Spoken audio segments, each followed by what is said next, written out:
Hey, all you gamblers, sports addicts, and overall degenerates. You're listening to the Angry Degenerate Podcast, your one-stop shop for sports hot takes and primo gambling picks. And now, the voice behind the laugh heard round the world, the Angry Degenerate.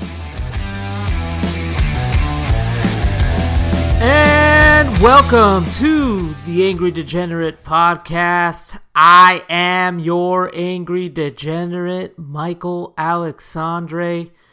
You can call this an abbreviated episode 13.5 if you'd like. I'm just going to real quickly go over a few things that I wanted to update since my last podcast, which was released on Thursday. Being that I only record once a week, a lot of things change, man, within hours, days, and this weekend was no different. So in today's abbreviated episode, I want to talk about the different quarterback races in the NFL and how things have changed since Thursday. And quickly, I want to touch upon the Cristiano Ronaldo situation. And lastly, I want to briefly touch upon Jake Paul and the Tyron Woodley fight that happened on Sunday evening. But before all that, I just wanted to let you guys all know that I will once again this week, as of this recording today, be part of the Sports Corner as part of the ASAP Sports Network. So I will be on the Sports Corner along with my co-hosts, Nate the Great and Greg the Keg, 8 p.m. Pacific Standard Time. Tune in on Facebook Live or YouTube Live. If you can't tune in live on Monday, or if you hear this after Monday, you can always find a recorded version on my YouTube channel at The Angry Degenerate on YouTube, or on Facebook Live under the ASAP Sports Network, or under YouTube Live, under YouTube at the ASAP Sports Network. But without further ado, let's talk about the QB races real quick. Since my last podcast, Trevor Lawrence has since now been named the starting quarterback for the Jacksonville Jaguars. And my first thought after I heard that, after Urban Meyer made that announcement, was no fucking shit, man. He should have made that announcement since day one. Gardner Minshew was not fooling anyone. He has a great look with that stash. He has a great personality, but he's just a solid backup and not a guy that's going to win you credible football games in the professional football league. And so much so that Gardner Minshew actually got traded this weekend as well. And which is why I thought that was also an interesting move. So you had a guy that you just traded take a lot of first-team snaps away from Trevor Lawrence in this fake competition that you put together, Urban Meyer. It really, really does seem like you don't know what you're doing. I'm going to give you the benefit of the doubt because you have a winning track record. Not in the NFL, though. I mean, you've never coached in the NFL. There's a lot of similarities between Urban Meyer and Chip Kelly, in my opinion. Two guys that have had high success in college, had no history in the NFL. One guy flamed out. Let's see what happens with Urban Meyer. But suffice to say, Trevor Lawrence being the starting quarterback is no shocker. Andy Dalton also named the starting quarterback for the Chicago Bears. Another no shocker. I think this was pretty much said from the beginning. In fact, it's the fans, including myself, who wants to see Justin Fields on the football field because it's clear as day that Andy Dalton just doesn't have it anymore. Andy Dalton is one of those quarterbacks that he just hasn't gotten better. And with age, he's not going to get better. Andy Dalton is Andy Dalton. He can get rid of the ball pretty quickly, something that Justin Fields kind of struggles with.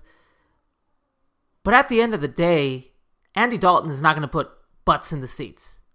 And it's funny to me that the Chicago Bears actually went out and paid $10 million for this guy in Andy Dalton, when the Cowboys last year paid $3 million for him to be a backup, and he shat the bed. Like, he shit the bed. It was terrible with the Dallas Cowboys and all those options and weapons that they have. He was able to do nothing. So what makes you believe Ryan Pace and company at the Chicago Bears that he's going to do anything? You might as well start Justin Fields already, but the decision has been made. They are going with Andy Dalton. Another quarterback decision has been made this week was Jameis Winston was named the starting quarterback over Taysom Hill. Once again, not a shocker. I think when you watched both of them play, you kind of knew that the way that they were leaning was Jameis Winston. He's more of the traditional pocket passer that I think Sean Payton likes, and he was very impressive during preseason. Not that I put a bunch of stock into preseason, but it was evident between both of them that Jameis Winston was the guy. Now let's see if Sean Payton can do a reclamation project here and have this guy, not make as many turnovers as he was accustomed to doing with Tampa. If he can just cut those turnovers in half, that Saints team could be very interesting to watch. I still have my doubts because without Michael Thomas on that team, you just really have Alvin Kamara carrying the load. And for one guy to carry the load for an entire team, that's tough. And they also have Tampa Bay in that division. So, it's going to be tough sledding for the Saints to make the playoffs. But on the deal that they got Jameis Winston, the deal that they have Jameis Winston on, that is a complete steal, guys. Especially if he's a, top 15, top 12 starting quarterback in the NFL. Suitable starting quarterback in the NFL.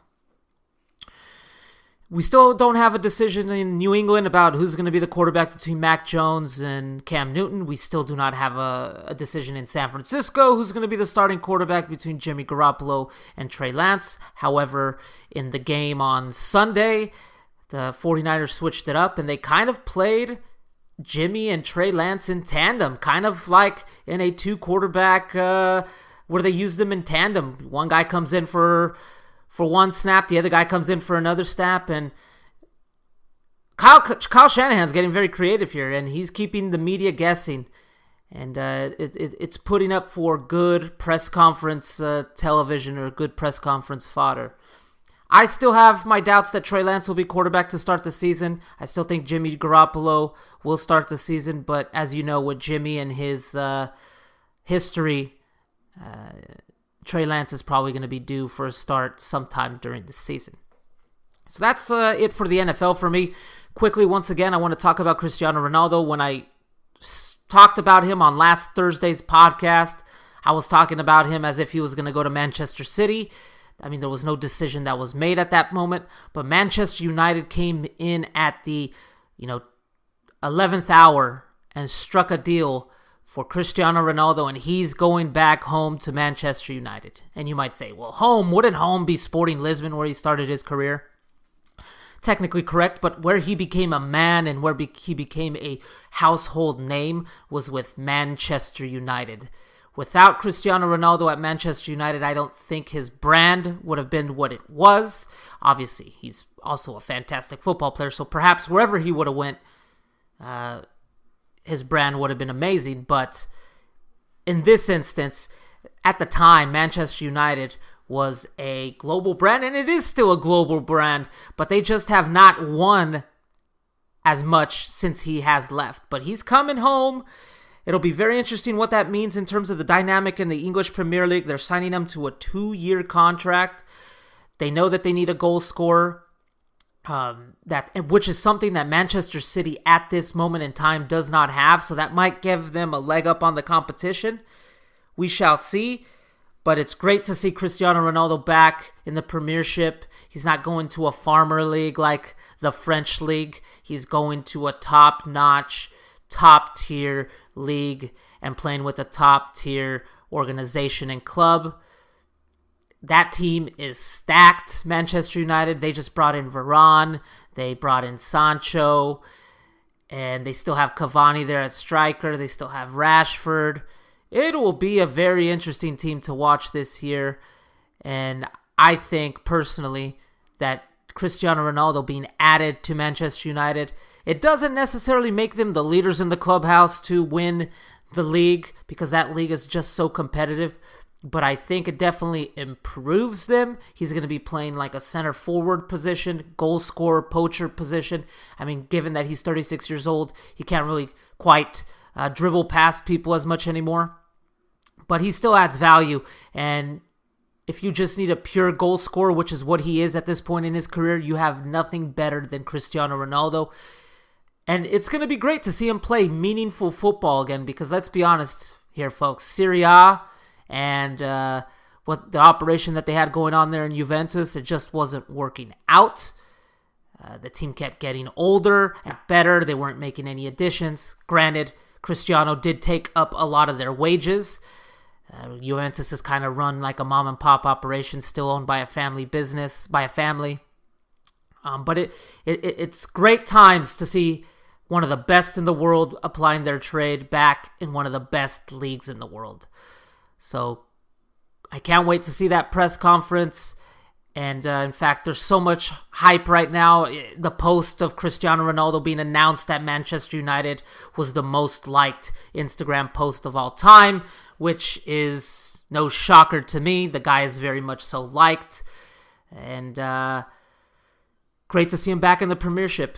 Lastly, I want to touch on the boxing fiasco of the Jake Paul, Tyron Woodley fight. I'm by no means a Jake Paul fan. I'm not a fan at all. I wanted Tyron Woodley to knock his ass out. It did not happen for whatever reason. In fact, I think the post-event or post-decision press conference was more interesting than the actual fight. I think Woodley was not aggressive enough. When he was aggressive, he put on some power punches. In fact, he staggered Jake Paul at one point in time. But he just, and at one point in time, it looked like Jake Paul was tired because this fight went the full 8 rounds. But Woodley was just not aggressive enough. I don't know what it was, because this is completely opposite of how he was in his UFC career. He's just an aggressive guy trying to get out of there in as quickly as possible. So this is now his 5th loss in a row. They had the press conference following the event, and Woodley called Jake Paul's ass out and said, "I want part 2." Jake Paul said, "Oh, he just wants another paycheck." Then Jake Paul says, "We'll do a part 2 if you get a tattoo on you that says I heart Jake Paul." Woodley agreed. The tattoo artist was there in the ring, oddly enough. I don't know if the fight was a setup, because you just really can't trust boxing nowadays. But that, after the decision hoopla that happened, seemed absolutely fake to me. It seemed like bad WWE acting, and it just, to me, seemed like this was already set up for a part 2 from the beginning. I mean, the Paul brothers are marketing machines, and then when you have a mouthpiece like Woodley,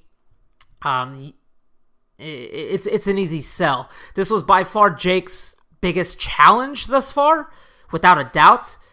But I'm not so sure I want to see a part 2, because I don't think Woodley showed me enough that he deserves a part 2. I want to see Jake Paul go up against someone that's a legit fucking boxer. Somebody that can probably knock his ass out, or somebody that can give him a little bit of competition. But besides the point, the spectacle itself was entertaining.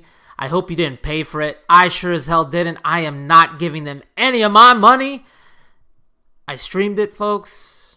Maybe shouldn't say that out loud, but that's what I did. But that's it for this little short episode number 13.5, I suppose. I'll be doing a lot more of these as news breaks, just because I'm seeing that, once I release my podcast on Thursday, stuff gets old. So you'll be seeing a lot more of these 13.5, 13.25 episodes coming up, just to update the folks on things, again, my thoughts on things. But yes, that's it for today. Please tune in tonight to the Sports Corner as part of the ASAP Sports Network. You can find them on YouTube Live and FB Live. I'll be on at 8 p.m. Pacific Standard Time. The show runs about an hour. Until the next time, folks.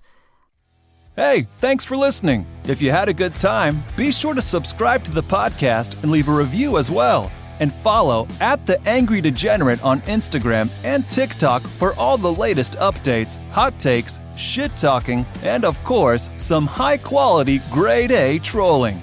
Until next time.